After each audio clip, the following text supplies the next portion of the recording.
అన్నమయ్య జిల్లా బోడిరెడ్డి గారి పల్లెలో తెలుగుదేశం పార్టీ ఎమ్మెల్యే అభ్యర్థి రాంప్రసాద్ రెడ్డి తన నివాసంలో కీలక వ్యాఖ్యలు చేశారు. వైఎస్ఆర్సీపీ పార్టీ నాయకులు వండాడి వెంకటేశ్వర్ల ఇంటిపై దాడి చేసిన ఘటనలో తెలుగుదేశం పార్టీ నాయకులకు ఎటువంటి సంబంధం లేదన్నారు.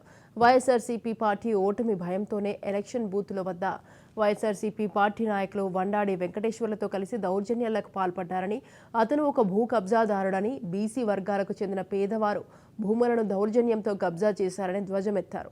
ఆ భూములు పోగొట్టుకున్న వారే వెంకటేశ్వర్ల ఇంటిపై దాడి చేశారని రాంప్రసాద్ రెడ్డి తెలిపారు. పరిధిలో మార్కెట్ యార్డ్ చైర్మన్ అలాగే వైసీపీ నాయకుడు వన్నాడు వెంకటేశ్వర్లపై జరిగిన దాడికి మాకు ఏ విధమైన సంబంధం లేదు. ముఖ్యంగా ఈ వెంకటేశ్వర్లు అనే అతను యాంటీ సోషల్ ఎలిమెంట్.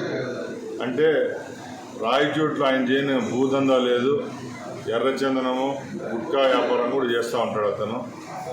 వీళ్ళందరి సాయంతోనే గత 10 సంవత్సరాల నుంచి శ్రీకాంత్ రెడ్డి రాజకీయాన్ని నెట్టుకొని వస్తున్నాడు. ఆర్థికంగా ఎవరో ఆయన బాధితులై కడుపు మండిన వాళ్ళు ఆయన మీద దాడి చేస్తే ఈరోజు శ్రీకాంత్ రెడ్డి దానికి నాకు అంటగట్టడం చాలా పొరపాటు.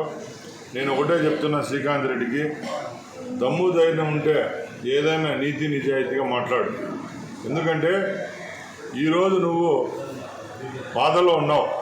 గత 15 సంవత్సరాల నుంచి రాయచోటి ప్రజలను మోసం చేసి 4 పర్యాయాలు ఎమ్మెల్యే అయినావు. రాయచోటి చరిత్రలోనే ఎప్పుడూ లేని విధంగా 292 బూతుల్లో తెలుగుదేశం పార్టీ ఏజెంట్లు పెట్టి నీ బాధ కారణమైంది. ఆ అక్కస్తోనే ఈరోజు మా మీద నువ్వు నిందలేస్తున్నావు.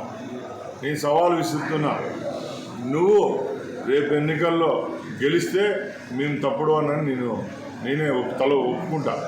అంతే తప్పక ఎలక్షన్ల తర్వాత ఇలాంటి స్టేట్మెంట్ ఇవ్వడం చాలా తప్పని ఆయన హితబోధ చేస్తాను.